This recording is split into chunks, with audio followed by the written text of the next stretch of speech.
fangdana wakhal nadi wana leli nungsi sa tamsu uba fangdrabada thamoy nadi khangba ngamda leiri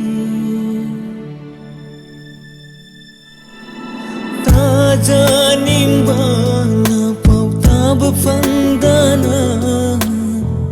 wakhal nadi wana leli nungsi sa tamsu uba fangdrabada thamoy nadi khangba ngamda leiri nangi mai kai yenglaga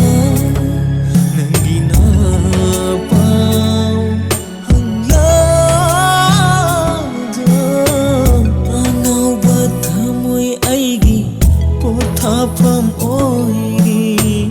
angauba thamoy aigi pothapam oiri ta janing bana pau tab fangdana wakhal nadi wana leli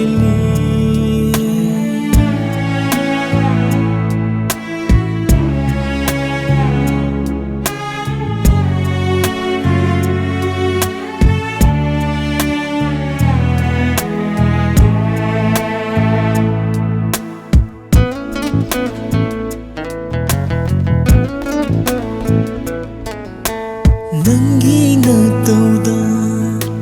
nokjaramba jamla punsi sibu mirai badi chumbara pantung laitraba lambi duda lamang na halam laga chatki badi langa Drabara, ubi drabara, yai pabi punsi, oi kibana, kau lagi kalabara, aigi wakhal.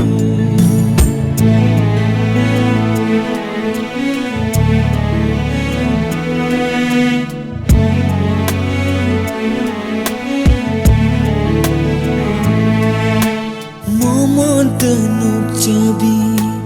mai thong du su nangi nungsiraba wahai dugi na taudo oi na jauzibi thamoy dugi nungsidaba saba wahai dugi na taudo janing bana ta janing bana pothapam khanghandare aigi punsi nangi nungsigi wakhalda ta janing